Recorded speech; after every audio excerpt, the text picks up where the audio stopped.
পাশে মনে হয় গেটের বাইরে একটু ধীর স্থিরভাবে থাকেন, একটু প্রশ্নোত্তরগুলো শোনেন। প্রশ্নোত্তরগুলো গুরুত্বপূর্ণ। বিসমিল্লাহ। বই ডান পাশে আছে, উঠিয়েন না। নামাজের পর সম্মিলিত মোনাজাত, এই এক ফতোয়ার কতদিন দিব বলেন? এই এক ফতোয়া দিয়ে আমার আব্বা জীবন পার করে দিয়েছে। হ্যাঁ, তাই নয় কি?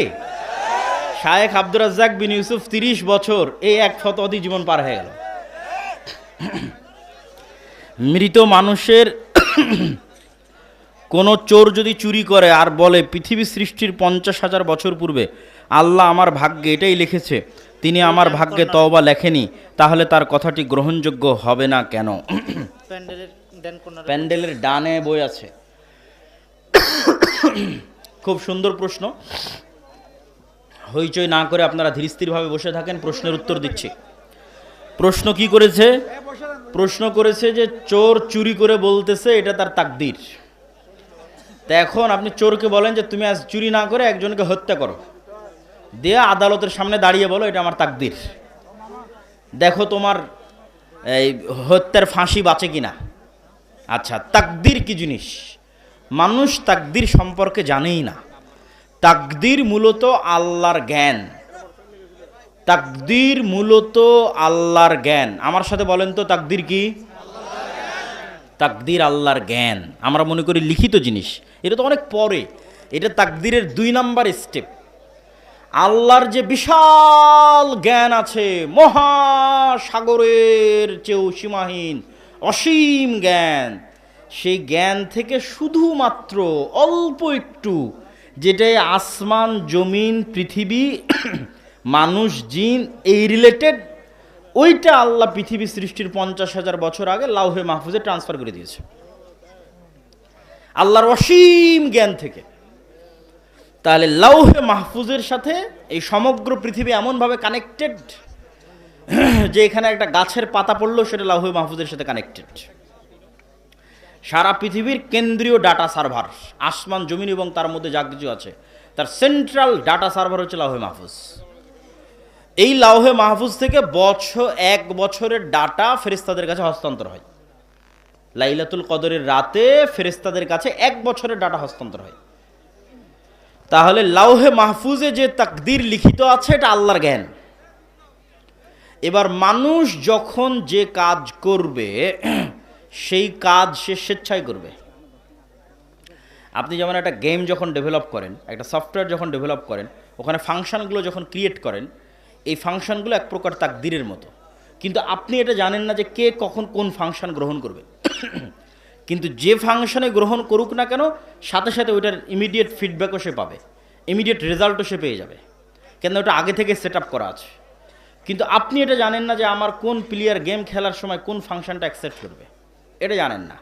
তো আল্লাহর জ্ঞান এত অসীম, উনি একে তো পৃথিবী একটা সিস্টেমের উপর ডেভেলপ করেছে, একটা তাকদীরের উপর ডেভেলপ করেছে, আবার কোন মানুষ কোন অপশনটা অ্যাকসেপ্ট করবে এটাও আল্লাহ জানেন, কিন্তু মানুষ ওই অপশনটা অ্যাকসেপ্ট করবে স্বেচ্ছায়। মানুষ তার পুরো শরীরের সকল শক্তি সকল ক্ষমতা ব্যবহার করতেছে আল্লাহ সুবহানাহু ওয়া তাআলার অনুমতিতে, কিন্তু ব্যবহার করতেছে নিজের ইচ্ছায়। ইসলামী পরিভাষায় কারো অনুপস্থিতিতে অন্যের নিকট এমন কোনো কথা বলা যা শুনলে সে মনে কষ্ট পাবে, তাই গীবত। তাহলে কোনো আইনজীবী বা কোনো ঘটক যদি আমাকে কোনো ঘটনা সম্পর্কে জানতে চাই, তাহলে কি গীবত হবে? মুসলিম ভাইয়ের কল্যাণে, মুসলিম প্রতিষ্ঠানের কল্যাণে, মুসলিম দেশের কল্যাণে দোষ ত্রুটি বলা যায়। রাসূল সাল্লাল্লাহু আলাইহি ওয়াসাল্লাম নিজেও বলেছেন, আমি বিজ্ঞান ও কোরআন মাজিদের মধ্যকার সম্পর্ক নিয়ে জানতে ভীষণ আগ্রহী, এরকম কোনো বই থাকলে জানানোর অনুরোধ করবেন।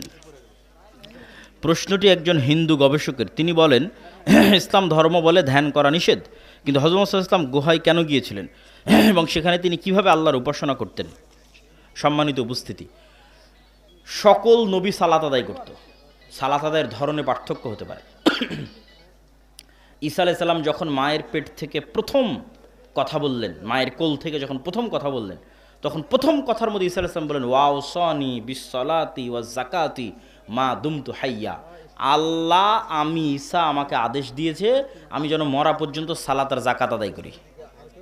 তাহলে ঈসা আলাইহিস সালাম মায়ের পেট থেকে কোল থেকে বলতেছে যে তাকে আল্লাহ কিসের আদেশ দিয়েছে? সালাতের। তাহলে সালাত এবং জাকাত সকল নবী আদায় করতে ধরন ভিন্ন হতে পারে। তাহলে মুহাম্মদ সাল্লাল্লাহু আলাইহি ওয়াসাল্লাম কীভাবে ইবাদত করতেন? তার দাদা আব্দুল মুত্তালিবকে যেভাবে ইবাদত করতে দেখেছে, সেই ইবাদতের ধরন আমাদের জানা নেই।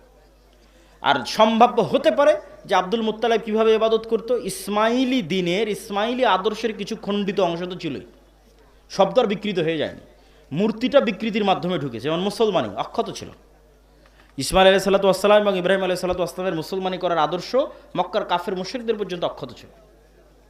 হজ করতে হবে, এটা কাবা ঘর, এটা জমজমের পানি, এগুলো ইতিহাস, এগুলো কালচার ইসমাইল থেকে ফলো আপ হয়ে এসেছে। তো ঠিক সেই রকমই ইসমাইল আলাইহিস সালাম যেভাবে ইবাদত করতেন, সেটার কিছু না কিছু খণ্ডিত অংশ আব্দুল মুত্তালিব পর্যন্ত ছিল। তা আব্দুল মুত্তালিবকে মুহাম্মদ সাল্লাল্লাহু আলাইহি ওয়াসাল্লাম যেভাবে ইবাদত করতে দেখতেন, হেরা গুহায় তিনি সেভাবে ইবাদত করতেন। সেটা অবশ্যই ওয়ান কাইন্ড অফ সালাত, কোনো একটা সালাত। আবদুল্লাহ ভাই, আমি আপনার সঙ্গে দেখা করতে চাই, যে কোনো জুমার খুতবায়, যে কোনো প্রোগ্রামে মসজিদ তৈরি করে তার নাম ফলক প্রতিষ্ঠাতা হিসেবে কি উল্লেখ করা যাবে? যাওয়াতে সমস্যা নাই, তবে নিয়াতে যদি রিয়া থাকে কবুল হবে না, জাহান্নামে যাওয়ার কারণ হতে পারে। যেসব মাদ্রাসা নিজের নামে এবং মাদ্রাসার পরিচালনা সভাপতি সব নিজেরাই, এসব প্রতিষ্ঠানে কি দান করা ঠিক হবে? স্বচ্ছতা থাকলে, ন্যায়পরায়ণতা থাকলে অবশ্যই দান করা যাবে। নবীর সন্তান নবী, নবীর সন্তান নবী, নবীর সন্তান নবী, পুরো বংশ নবী, তার নাম ইব্রাহিম আলাইহিস সালাতু ওয়াস সালাম। যতক্ষণ সত্যবাদিতা, আমানতদারিতে, ন্যায়পরায়ণতা, ততক্ষণ যোগ্যতা থাকলে কোনো সমস্যা নেই। সালাম নেবেন প্রিয় শাইখ। আমি কি আমার বাবার সাথে কোরআন ও হাদিস নিয়ে সঠিক ও সহি বিষয়গুলো নিয়ে তর্ক করতে পারবো? হ্যাঁ, ভদ্রতার সাথে করতে পারবেন। ডিসেম্বর মাসে শুরু হয় পিকনিক খাওয়ার পালা। এছাড়াও যে কোনো অনুষ্ঠান বাদ্যযন্ত্র দিয়ে আনন্দ উৎসব করার পরিণাম কি? এই বিষয়ের কারণে আমার এলাকায় থাকা সমস্যা হয়। এগুলো সব হারাম, নিশ্চিত হারাম। দাওয়াতি কাজ করতে হবে। যারা বই নিতে চান জরুরি ভিত্তিতে হাতের ডানে, এবং কেউ মাসিকাল ইতিসাম ছাড়া যাবেন না। গত বছর ডাঙ্গিপাড়া মাদ্রাসায় গিয়েছিলাম। আপনার মাদ্রাসায় স্থায়ীভাবে থাকতে চাই। আসলে প্রতিষ্ঠান তো এগুলোতে স্থায়ীভাবে ছাত্র হওয়া ছাড়া, অথবা কর্মচারী বা কর্মকর্তা বা স্টাফ হওয়া ছাড়া স্থায়ীভাবে এমনি থাকার কোনো রাস্তা নেই। একটা হতে পারে দাওয়া ইলাল্লাহর বিভিন্ন কোর্স হয়, সেগুলোতে গিয়ে তুমি থাকতে পারো, কোর্সে অংশগ্রহণ করতে পারো। 20 দিনের কোর্স হয়, যেটা রমজানে হবে। এই যে রমজান আসতেছে, রমজানে হবে, যে কেউ যেতে পারেন। আপনাদের অঞ্চলের যারা শিক্ষিত যুবক শ্রেণী আছে, তাদেরকে আমি আহ্বান জানাবো 20 দিনের কোর্সে যেতে। 3 দিনের মাদ্রাসা হয়, সেগুলো আমাদের ফেসবুক পেজে পাওয়া। মক্তবে শিক্ষকদের ট্রেনিং হয়। তাকলিদ করা কি শিরক নাকি জায়েজ? তাকলিদের ধরনের উপর নির্ভর করবে। ইহুদিরা যে তাকলিদ করে সেটা শিরক। ইহুদিদের মধ্যে একটাই শিরক আছে, বা অনেকগুলো শিরক আছে, তার মধ্যে বড় শিরক তাকলিদ। ইহুদিদের মধ্যে মূর্তির শিরক নাই। কোনো সিনাগগে গিয়ে আপনি মূর্তি পাবেন না। ইহুদিরা কোনো বিমূর্ত চিত্র তথা আঁকিয়ে চিত্রের ইবাদত করে না, বরং অদৃশ্য সত্তা আল্লাহর ইবাদত করে। তো ইহুদিদের মধ্যে শিরক কি? তাকলিদের শিরক। সেটা আল্লাহ কোরআনেও বলেছে যে ইহুদি যারা গুরু, ধর্মগুরু, তারা হালালকে হারাম করে দিলে ওরা হারাম মনে করে, হারামকে হালাল করে দিলে ওরা হালাল মনে করে। যেমন জেনা করা আল্লাহ তাওরাতে হারাম করেছে। 10টা যে আদেশ আল্লাহর তাওরাতে লিখিত আকারে এসেছিল, যেটা এখনকার তাওরাতেও আছে, যেটা এখনকার কোরআনেও আছে, তার মধ্যে জেনা হারাম। তখন ইহুদি এই ধর্মীয় প্রধান যদি বলে যে মুসলমান উমুক দেশের উমুক নেতাকে ফাঁসানোর জন্য আমাদের একজন গোয়েন্দা মহিলা কর্মীর জেনা করা হালাল, তোরা মনে করবে এটাই ইবাদত, বলে নাউজুবিল্লাহ। অথচ আল্লাহর পক্ষ থেকে হারাম করা আছে, এখনকার তাওরাতে হারাম করা আছে। এই তাকলিদের নাম শিরক। আর যদি দলিল ভিত্তিক আমি একজন আলেমের অনুসরণ করছি বা একটা প্রতিষ্ঠানের কথা অনুসরণ করছি দলিল সহ, সরাসরি আমার যতক্ষণ জ্ঞান আছে হালালকে হারাম মনে করা, হারামকে হালাল মনে করার এই ক্ষমতা আমি তাকে দেইনি, ততক্ষণ কোনো সমস্যা নেই। সেটাকে আসলে তাকলিদ বলে না, ওইটাকে আলেম ওলামারা ইত্তেবা বলেছে। উসমান রাদিয়াল্লাহু থেকে প্রচলন যে জুমার সালাত দ্বিতীয় আজান, এই বিষয়ে কি বলবেন? যারা জুমার সালাতে দ্বিতীয় আজান দেন তারাও একমত যে দ্বিতীয় আজান মুহাম্মদ সাল্লাল্লাহু আলাইহি ওয়াসাল্লামের সুন্নাত নয়। পয়েন্ট বুঝেন। যারা জুমার সালাতে দ্বিতীয় আজান দেন বা দেওয়ার পক্ষে, তারাও একমত যে দ্বিতীয় আজান কার সুন্নাত নয়? মুহাম্মদ সাল্লাল্লাহু আলাইহি ওয়াসাল্লামের সুন্নাত নয়। তাহলে তারা খোলাফায়ে রাশেদিনের সুন্নাত হিসেবে সেটাকে ধরে থাকতে চান। আর আমরা মনে করি রাসূল সাল্লাল্লাহু আলাইহি ওয়াসাল্লামের সুন্নাত বেশি প্রাধান্যপ্রাপ্ত। যাদের কোনো সন্তান নেই তারা কি কোনো সন্তানকে দত্তক নিতে পারবে? নিতে পারবে, তবে পর্দার বিধান অব্যাহত অক্ষত থাকবে, ওয়ারিসের বিধানও নষ্ট করা যাবে না। আবার টাকার বিনিময়ে সমস্যা নেই। কত মদিনায় যাওয়ার সুযোগ আছে? জামিয়া সালাফিয়া থেকে মদিনায় যাওয়ার সুযোগ আছে। জামিয়া সালাফিয়ার সাথে মদিনা ইসলাম বিশ্ববিদ্যালয়ের মহাদালা হয়েছে। শায়েখ, আমাদের গ্রামে দুটি মাজার আছে যেখানে মাঝে মাঝে গান বাজনা হয়, সেহেতু বছরের একটি নির্দিষ্ট দিন ওরস মাহফিল নামে গান বাজনা ও গাজার আসর বসে। নাউজুবিল্লাহ মিন জালেক। এগুলোকে প্রতিহত বা প্রতিবাদ করার অবশ্যই চেষ্টা করতে হবে। হযরত আদম আলাইহিস সালামকে সিজদা করেননি, তখন দুনিয়ার কোনো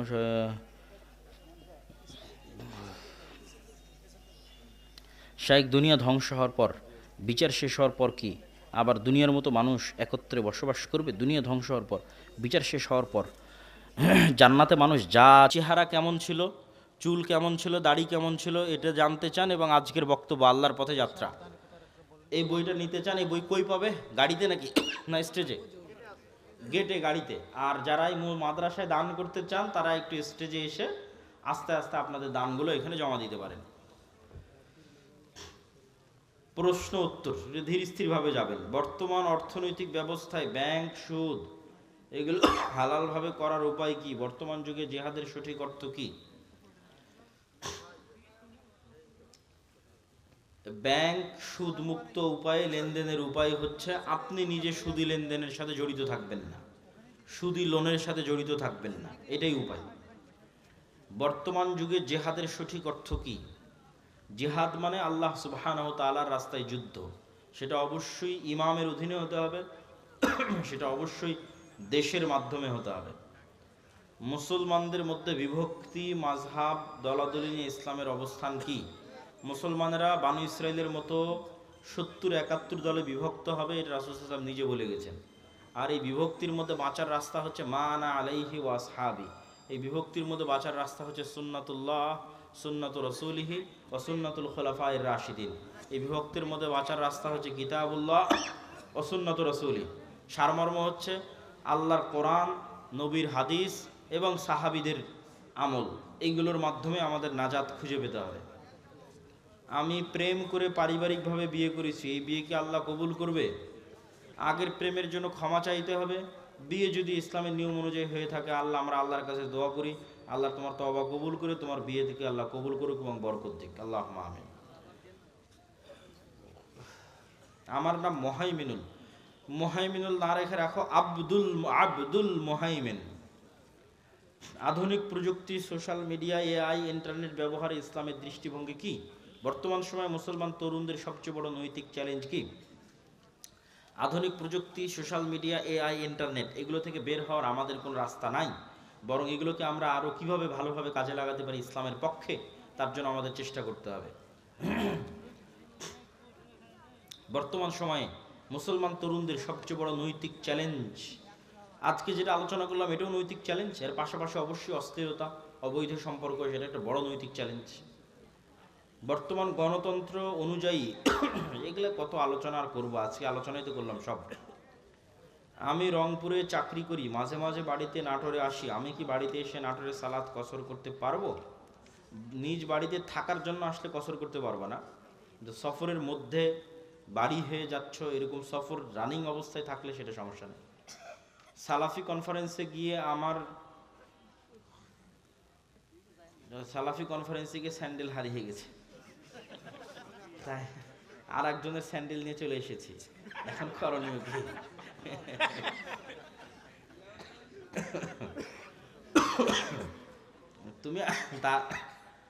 তুমি তার নামে কিছু অর্থ দান করে দিও আল্লাহর রাস্তায়, এখানে আর করণীয় বলার মতো কিছু নাই। আসলে অর্থনৈতিক ইবাদত দিয়ে এই ধরনের ছোটোখাটো ভুল ত্রুটি থেকে বাঁচতে হবে, যেটা বক্তব্যের শুরুতে বলেছি। বাড়িতে বা ঘরের মধ্যে চিকা খুব অত্যাচার করে, এই চিকা কি পানিতে ডুবিয়ে রেখে মারা যাবে? কোনো প্রাণীকে মারতে চাইলে কষ্ট দিয়ে মারা যাবে না, যেটাতে কষ্ট কম হয় সেই উপায়ে মারতে হবে।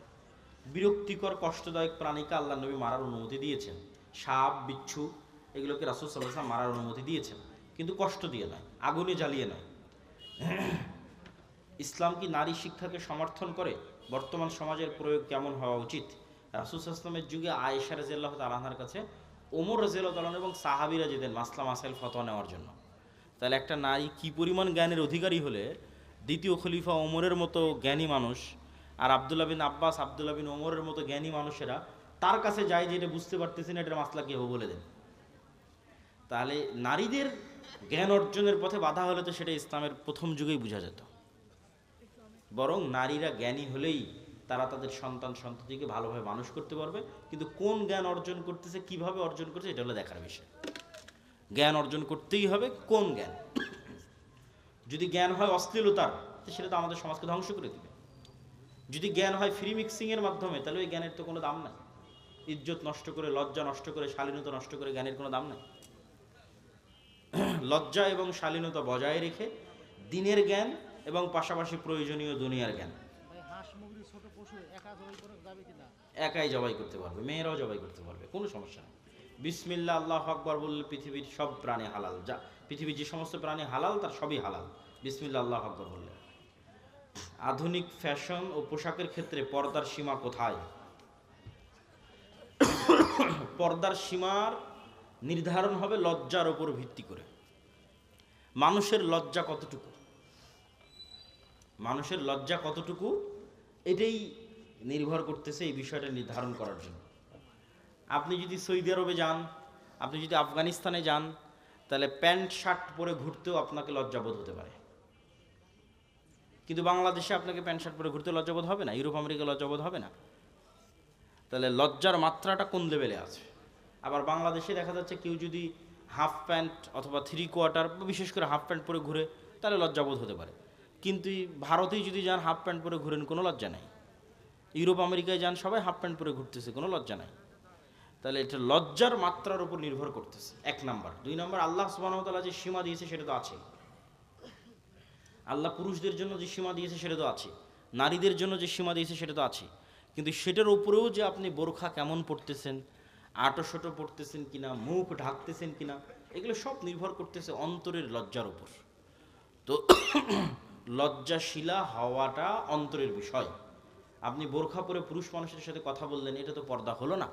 তাহলে তো আপনি পর্দা বুঝলেন না, আপনি মনে করলেন পর্দা মানে পোশাক।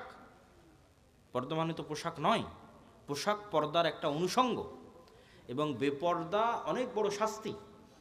আদম আলাইহিসসালাতু ওয়াসসালাম এবং হাওয়া আলাইহিসসালাতু ওয়াসসালামকে জান্নাতে সর্বপ্রথম শাস্তি দেওয়া হয়েছে উলঙ্গ হওয়ার মাধ্যমে, জামা খুলে নেওয়ার মাধ্যমে। এটা অপমান। কিন্তু আমরা ওই শাস্তি ও অপমানটাকে নিজেদের জন্য সাজসজ্জা এবং ফ্যাশন বানিয়ে নিয়েছি। তাহলে আমাদেরকে আল্লাহ এবং আল্লাহ রসুলের সীমা বুঝতে হবে, এবং ওই সীমার প্রয়োগ হবে অন্তরের তাকওয়া এবং অন্তরের লজ্জা অনুযায়ী। যে মেয়ে যত লজ্জাশীলা, সে তেমন ঢিলে ঢালা পোশাক পরবে, সে তত পুরুষ সমাজ থেকে নিজেকে দূরে রাখার চেষ্টা করবে, পুরুষদের সংমিশ্রণ থেকে। নামাজরত ব্যক্তির কতটুকু সামনে দিয়ে চলাচল করা যাবে? নামাজরত ব্যক্তির সামনে দিয়ে একটা ছাগল চলাচল করে চলে যাবে, এরকম একটা দূরত্ব বজায় রেখে, তথা 2 হাত বা 3 হাত এরকম একটা দূরত্ব বজায় রেখে চলাচল করা যাবে। তবে সেক্ষেত্রে সূত্রা ব্যবহার করা সবচেয়ে ভালো, এবং নামাজি যখন সালাতে দাঁড়াবে তখনই তিনি সূত্রা দিয়ে সালাতে দাঁড়াবেন, এটা সবচেয়ে উত্তম। মূল কথা হচ্ছে সালাত আদায়কারীর যেন ডিস্টার্ব না হয়। আর সম্পূর্ণরূপে নিষিদ্ধ হচ্ছে তার সিজদার জায়গার মধ্যে দিয়ে অতিক্রম করা। সিজদার জায়গার মধ্যে দিয়ে অতিক্রম করলে সালাত ছেড়ে দিয়ে ওর সাথে মারামারি লেগে যেতে হবে। যে সিজদার জায়গার মধ্যে দিয়ে অতিক্রম করবে, সালাত অবস্থায় তার সাথে ফাইট হবে, মানে তাকে শক্তভাবে বাধা দিতে হবে। সে যেন সিজদার মধ্যে দিয়ে অতিক্রম না করতে পারে, কেননা সে আস্ত শয়তান যে সিজদার মধ্যে দিয়ে অতিক্রম করতেছে।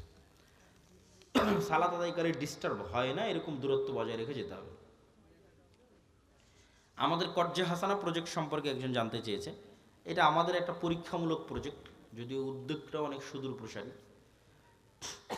আমরা এখনও আমাদের পরিচিত লেভেলের মধ্যেই কর্জে হাসানা দিচ্ছি, এবং যারা কর্জে হাসানা ফান্ডে জমা রাখতে চাচ্ছে তাদেরটা জমা নিচ্ছি।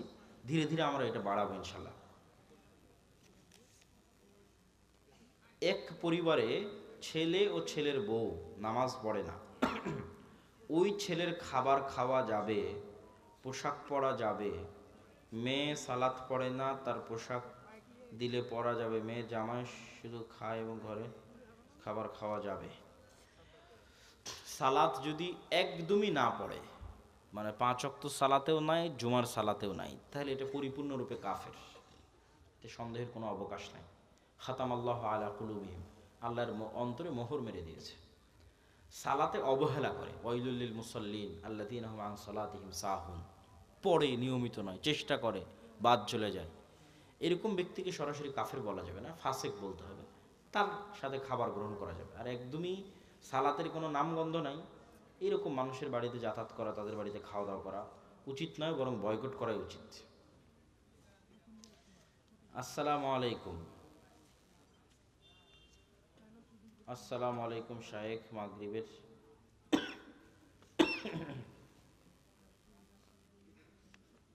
ফেতরার চাউল, এখনো তো রমজান মাস কি চলে আসছে নাকি যে ফেতরার প্রশ্ন শুরু হয়ে গেল?